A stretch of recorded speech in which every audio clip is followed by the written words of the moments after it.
Premature ejaculation. എന്താണ് ഈ premature ejaculation എന്ന് പറഞ്ഞു കഴിഞ്ഞാൽ പലവരും ഇതിനെ ഒരു തെറ്റായ രീതിയിലാണ് മനസ്സിലാക്കിയിരിക്കുന്നത് എനിക്ക് തോന്നുന്നു. കാരണം എനിക്ക് ഏറ്റവും കൂടുതൽ PMൽ മെസ്സേജ് വന്നിരിക്കുന്നത് ഈ പ്രീമച്യൂർ ഇജാക്കുലേഷനെ കുറിച്ചിട്ടായിരുന്നു. അപ്പം നമ്മൾ സംസാരിക്കുന്ന സമയത്ത് പലവരും പറയുന്ന ഒരു കാര്യം എന്ന് പറഞ്ഞു കഴിഞ്ഞാൽ, ഞാൻ ഈ ഒരു ബുദ്ധിമുട്ട് ഇങ്ങനത്തെ ഒരു പ്രശ്നത്തെ കുറിച്ചിട്ട് ഫ്രണ്ടുമായിട്ട് സംസാരിച്ച സമയത്ത് അവരൊക്കെ പറഞ്ഞു അവർക്ക് ഒരു 15 to 20 minutes ഒക്കെ കിട്ടാറുണ്ട് എന്നുള്ളതാണ്. അതുകൊണ്ട് ഞാനൊരു പ്രീമച്യൂർ ഇജാക്കുലേഷൻസിലുള്ള ഒരാൾ എന്നുള്ള രീതിയിൽ സത്യം പറഞ്ഞു കഴിഞ്ഞാൽ ഈ പ്രീമച്യൂർ ഇജാക്കുലേഷൻ നമ്മൾക്ക് സമയത്തിന് വലിയൊരു പ്രാധാന്യം കൊടുക്കുന്നില്ല എന്നുള്ളതാണ്. ഇത്ര സമയം കിട്ടി എന്ന് പറയുന്നതിലൊന്നും വലിയ അർത്ഥമില്ല. നമ്മൾ മനസ്സിലാക്കേണ്ടത്, നിങ്ങൾക്ക് ഈ ഇന്റർകോഴ്സ് ചെയ്യുന്ന സമയത്ത് നിങ്ങൾക്ക് ഈ ഇജാക്കുലേഷൻ അല്ലെങ്കിൽ ഈ ശുക്ലം പുറത്തു പോകുന്ന സമയത്ത് നിങ്ങൾക്ക് ആ ഒരു പ്ലഷർ അനുഭവിക്കാൻ പറ്റിയിട്ടുണ്ടോ, നിങ്ങൾ സംതൃപ്തനാണോ, ആ അനുഭൂതി നിങ്ങൾക്ക് കിട്ടിയിട്ടുണ്ടോ എന്നുള്ളതാണ്. അത് യെസ് എന്നാണെന്നുണ്ടെങ്കിൽ എത്ര സമയം എന്നുള്ളതിൽ പ്രാധാന്യമില്ല. അവിടെ ഈ ഒരു ചോദ്യത്തിനൊക്കെ നിങ്ങൾക്ക് നോ എന്നുള്ള ആൻസർ ആണെങ്കിൽ തീർച്ചയായിട്ടും അവിടെ നമുക്ക് ഇതൊരു പ്രീമച്യൂർ ഇജാക്കുലേഷൻ ആണ് നമുക്ക് പറയാം എന്നുള്ളതാണ്. അപ്പൊ അതുകൊണ്ട് തന്നെ പിന്നെ പലപ്പോഴും നമ്മൾ മനസ്സിലാക്കേണ്ട ഒരു കാര്യം എന്ന് പറയുന്നത്, പലവരുടെയും പല പുരുഷന്മാരുടെയും ഒരു പിന്നെ ബെഡ്റൂമിലുള്ള ഒരു പെർഫോമൻസ് എന്ന് പറയുന്നത് ഒരു കോപ്പി പേസ്റ്റ് ആണ്. നമ്മൾ എവിടെയൊക്കെയോ കണ്ടിട്ടുള്ള പോൺ വീഡിയോസും അതും ഇതൊക്കെ ബേസ് ചെയ്തിട്ട് അത് അങ്ങനെ തന്നെ കോപ്പി പേസ്റ്റ് ചെയ്യാൻ വേണ്ടി ശ്രമിക്കുകയാണ് നമ്മുടെ ബെഡ്റൂമിന്റെ അകത്ത് എന്നുള്ളതാണ്, അല്ലെങ്കിൽ ആ ഒരു നമ്മുടെ പാർട്ട്ണറിന്റെ അടുത്ത് എന്നുള്ളത്. അപ്പൊ ആ ഒരു മെത്തേഡ്സ് ഒക്കെ നമ്മൾ കംപ്ലീറ്റ്ലി അവോയ്ഡ് ചെയ്യുക. അതൊക്കെ ഒരു പോൺ വീഡിയോ, അതൊക്കെ ഒരു ആക്ടിങ് ആണെന്ന് നമ്മൾ മനസ്സിലാക്കുക. അതല്ല യഥാർത്ഥ സെക്സ് എന്നുള്ള കാര്യം നിങ്ങൾ മനസ്സിലാക്കുക എന്നുള്ളതാണ്. അത് നിങ്ങളുടെ പാർട്ട്ണറുമായിട്ട് സംസാരിച്ചിട്ട് ഏതാണ് നിങ്ങളുടെ ഇഷ്ടങ്ങളും അനിഷ്ടങ്ങളൊക്കെ തിരിച്ചറിഞ്ഞിട്ട് അതിന് നല്ലൊരു എന്താ പറയാ, രണ്ടുപേരും ചേർന്ന് കൊണ്ടിട്ടുള്ള ഇൻവോൾവ്ഡ് ആയിട്ടുള്ള ഒരു പ്രോസസ്സാക്കി മാറ്റുക എന്നുള്ളതാണ്. അപ്പോഴാണ് നിങ്ങൾക്ക് ഏറ്റവും കൂടുതൽ എൻജോയ്മെന്റ് കിട്ടുക എന്നുള്ളതാണ്. അപ്പം നമുക്ക് ഈ പ്രധാനമായിട്ടും എങ്ങനെയാണ് ഈ പ്രീമച്യൂർ ഇജാക്കുലേഷൻസിന്റെ പ്രധാനപ്പെട്ട കാരണങ്ങൾ എന്ന് നോക്കിക്കഴിഞ്ഞാൽ നമുക്ക് ഇതിനൊരു 3 ആയിട്ട് കാറ്റഗറൈസ് ചെയ്യാം. ഒന്നാമത്തെന്ന് പറയുന്നത് സൈക്കോളജിക്കൽ ഫാക്ടേഴ്സ് ഉള്ളത് കൊണ്ട് സംഭവിക്കാം, അല്ലെങ്കിൽ ബയോളജിക്കൽ ഫാക്ടേഴ്സ് കൊണ്ട് സംഭവിക്കാം, അതുപോലെ തന്നെ ലൈഫ് സ്റ്റൈൽ ഫാക്ടേഴ്സ് കൊണ്ടും ഇത് സംഭവിക്കാം.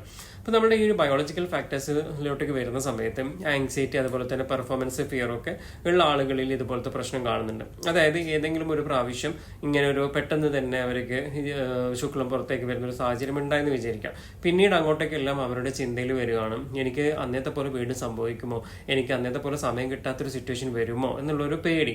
അത് അവരുടെ പെർഫോമൻസിനെ ബാധിക്കുകയും അത് അവരുടെ തോട്ട് പ്രോസസ്സിലുള്ളത് കൊണ്ട് തന്നെ ഇത്തരമുള്ള ആളുകളിൽ പെട്ടെന്ന് തന്നെ ശുക്ലം പോകുന്ന ഒരു അവസ്ഥ കാണുകയും ചെയ്യുന്നു എന്നുള്ളതാണ്. അതുപോലെ തന്നെ കൂടുതലായിട്ട് സ്ട്രെസ് ഉള്ള ആളുകളിൽ, ഡിപ്രഷനുള്ള ആളുകളിൽ, അതുപോലെ തന്നെ സെക്സ് എന്തോ ഒരു തെറ്റാണെന്നുള്ള ഒരു ഗിൽറ്റി ഫീൽ ഉള്ള ആളുകളിലൊക്കെ ഇങ്ങനത്തെ ഒരു പ്രശ്നം കാണുന്നു എന്നുള്ളതാണ്. അതിനോടൊപ്പം തന്നെ റിലേഷൻഷിപ്പ് പ്രോബ്ലം ഉള്ള ആളുകളിലും ഇത്തരം പ്രശ്നങ്ങൾ കാണാറുണ്ട് എന്നുള്ളതാണ്.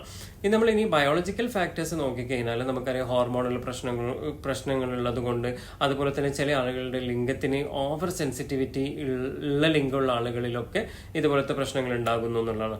അതുപോലെ തന്നെ നമുക്ക് എറക്ടൽ ഡിസ്ഫങ്ഷൻസ് ഉള്ള ആളുകളിൽ ഇതുപോലെ ഒരു പ്രശ്നം ഉണ്ടാകും എന്നുള്ളതാണ് അല്ലെ. ഈ എറക്ടൽ ഡിസ്ഫങ്ഷൻ ഉള്ള ആളുകളിൽ അവർക്ക് ലിംഗം ഉത്തരിക്കുന്നുണ്ട്, എന്നാൽ പൂർണ്ണമായിട്ട് അതിനെ മെയിൻറ്റെയിൻ ചെയ്ത് കൊണ്ടുപോകാൻ പറ്റാത്ത വരുന്ന സാഹചര്യമുള്ള ആളുകളിൽ, അപ്പൊ അത്തരമുള്ള ആളുകളിൽ എന്തായിരിക്കും പ്രശ്നം ഉണ്ടാവാം? അവർക്ക് എറക്ടൽ ലിംഗം ഉത്തരിച്ച് നിൽക്കുന്ന സമയത്ത് തന്നെ അവർ ഏറ്റവും കൂടുതൽ ഫോക്കസ് ചെയ്യുന്നത് ഇന്റർകോഴ്സ് പെട്ടെന്ന് തന്നെ ചെയ്ത് തീർക്കുക എന്നുള്ളൊരു പ്രോസസ്സ്, ആ ഒരു പ്രോസസ്സിനെ സ്പീഡപ്പ് ചെയ്യുക എന്നുള്ളത്. അങ്ങനെ വരുന്ന ആളുകളിലും എന്ത് സംഭവിക്കുന്നു എന്നുള്ളതാണ്, പെട്ടെന്ന് തന്നെ ശുക്ലം പുറത്ത് പോകുന്ന ഒരു സാഹചര്യം ഉണ്ടാകുന്നു, അല്ലെങ്കിൽ സ്ഖലനം സംഭവിക്കുന്ന സാഹചര്യം ഉണ്ടാകുന്നു എന്നുള്ളതാണ്. അപ്പൊ നമ്മൾക്ക് അത്തരമുള്ള ആളുകളുടെ അടുത്ത് പറയാനുള്ളത്, നിങ്ങൾ ആദ്യം തന്നെ ഈ എറക്ടൽ ഡിസ്ഫങ്ഷന് വേണ്ടിയിട്ടുള്ള ട്രീറ്റ്മെന്റിന് ഫോക്കസ് ചെയ്യണം എന്നുള്ളതാണ്. അതിനെ കറക്റ്റ് ചെയ്ത് കഴിഞ്ഞാൽ ഒരുപക്ഷെ നിങ്ങൾക്കുള്ള ഈ ഒരു പ്രീമച്യൂർ ഇജാക്കുലേഷൻ ബേസ്ഡ് ആയിട്ടുള്ള പ്രോബ്ലംസിന് അവിടെ തന്നെ സോൾവ് ചെയ്ത് കിട്ടും എന്നുള്ള കാര്യങ്ങൾ. ഇതൊക്കെയാണ് ബയോളജിക്കൽ ഫാക്ടേഴ്സിലൂടെ വരുന്നത്. അതിനോടൊപ്പം തന്നെ നമ്മൾ അടുത്ത കാറ്റഗറി നോക്കുകയാണെന്നുണ്ടെങ്കിൽ നമ്മൾ ലൈഫ് സ്റ്റൈൽ ഫാക്ടേഴ്സ് എന്നുള്ളത്. ലൈഫ് സ്റ്റൈലിലോട്ടേക്ക് വരുന്ന സമയത്ത് ഒരു പ്രോപ്പർ സ്ലീപ്പ് ഇല്ലാത്തൊരവസ്ഥ, നമ്മൾ ഭയങ്കരമായിട്ട് സ്മോക്ക് ചെയ്യുന്ന ഒരാളുകളിലുണ്ടാകുന്ന പ്രശ്നം, അതുപോലെ തന്നെ കൂടുതലായിട്ട് ആൽക്കഹോൾ യൂസ് ചെയ്യുന്ന ആളുകളിലുള്ള പ്രശ്നം, അതുപോലെ ക്രോണിക് സ്ട്രെസ് ഉള്ള ആളുകളിലൊക്കെ ഈ ഒരു പ്രശ്നങ്ങൾ കാണാനുള്ള സാധ്യതകൾ കൂടുതലാണ്. അപ്പം നമ്മൾ എന്ത് ചെയ്യേണ്ടത്?